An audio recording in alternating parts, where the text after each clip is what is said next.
I'm working on being able to be fully seen. How do I clear the BS behind the fear response when my survival brain has blanked out a great portion of my life from past trauma? You got to define what fully seen means. Because last time I checked, somebody who is really, really hiding don't tend to be jumping on Q&As as well as really begin to even talk about being fully seen. In a lot of ways, you are being fully seen in front of all of us right now. And that vulnerability you have is a lot of power. So in a lot of ways, you are right now facing the right direction. So it's important that we firstly remember, just because something is taking time, it doesn't mean it's not happening. You see, when we are on path, when we are on track, when we are actually about to have that harvest day, the mind begins to experience this detrimental impact. And this is the biggest killer of your dreams, healing, as well as your potential. What's the purpose of the survival mind?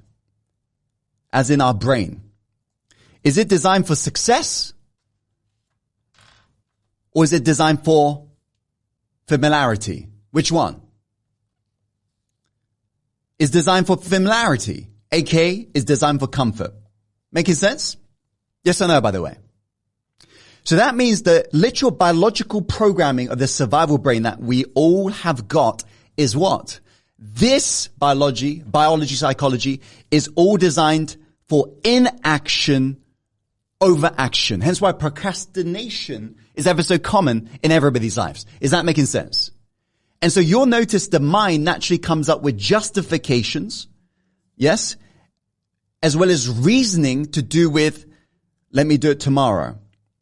Let me stop doing this. Let me quit. How many of you notice how true this really is? You notice the nature of the mind is rationalizing delay. Yes? Because again, this is the biology, this is a psychology of how we've actually been wired. So you'll notice if you really pay attention to what the mind's saying to you all the time, is to do a delay, is to do it tomorrow, is to do it not right now. Let me quit. Let me stop. You see the clear problem here. Because if we stop doing the thing, for example, if we're looking to get fit and you're beginning to see some results in the gym and you stop showing up to the gym, you could undo every form of result. True. At the same time, let's say you just started the gym. The first day you go to the gym, are you going to be feeling strong when you're on the way out of that gym? The answer is no. True. And yet the survival brain, because it wants pleasure, seeking pleasure, it will be thinking, wait, I'm feeling weak. So is there a slight chance the mind will rationalize? I got to quit. And how true is this even in terms of life change? They say, I'm overwhelmed, and they give up. Not realizing you got to get weak before you get strong. Not realizing you got to feel dumb before you get intelligent. Are you getting this? This is why every world-class achiever understands why people never succeed with change. As in, people die having never changed in their lifetime. Why that happens? Let's not avoid the truth here. Why everyone will get to the end of their life having never transcended the limits. The reason why most people will never live 80 years, but they will live the same year 80 times. The reason why most people are on repeat versus rising is all due to the fact that the nature of the mind is designed to prevent you from success. The nature of the mind is designed to prevent you from healing. Because think about this real logically, every single one of you. When you agree, the results we want, aka the reward, is a natural byproduct of what? Risk. True. Think about this logically. Without risk, there is no reward. There is no reward without risk. Are you getting this? This is the law of life. Now, what does that mean? If you want the reward of healthier body, you got to risk looking silly in the gym or feeling some pain in the gym on day one. True. If you want to risk financial abundance, right, as in the reward of financial abundance, you got to risk investing money so the bank account balance goes down in hopes that one day the reward comes and it goes up. True. If you want the reward of a healthy relationship, you got to risk opening your heart. You might let in a toxic person. That's a risk. But then it might let in an open-hearted person. Healthier relationship. True. You might get that reward. So you and I know the law of life is very simple. The key to success is very simple. Without risk, there's no reward. But what's the nature of the mind? The mind, is it designed for risk? Is it designed for risk? The answer is no. The nature of the mind's programming is not designed for risk, it's designed for safety. And safety is the opposite of risk. You seeing this, by the way? This is so simple, but once you realize this explains why 99% of people never succeed in their lifetime. Because the nature of the mind is designed to prevent you from reward.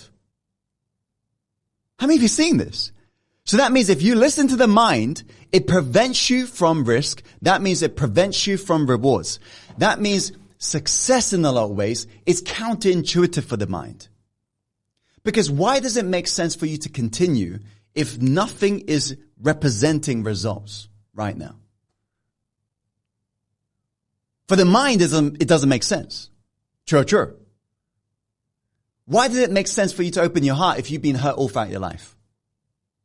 For the mind, it doesn't make any sense. And this is why we say if you want to change your life, you don't do what's right. Because what's right? What's another word for right? Familiar.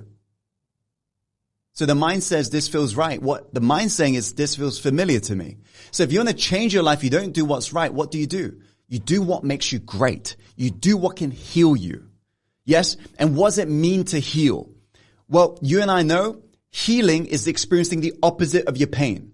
So if you're experiencing procrastination, to heal means to now experience action. If you're experiencing hatred, it now means to experience love.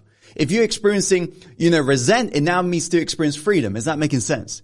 But real healing and true healing doesn't necessarily mean experiencing the opposite of your experience.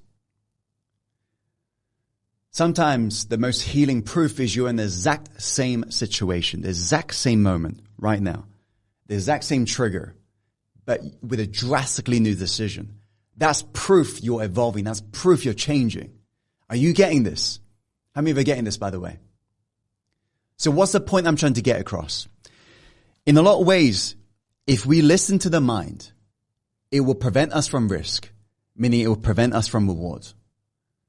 If we want the reward, we have to begin to do things that often feels counterintuitive. We don't do what's right. We do what's great, what will honor you. Because one of the biggest killers that will prevent you from the harvest day is the mind will begin to perceive what's called a lack of momentum. And the mind will say, I am not changing, even though you're showing up. Even though you're going to the gym, the mind will say, no, I'm not growing. How many of you are getting this? Not realizing there is a little bit of a gap between cause and effect.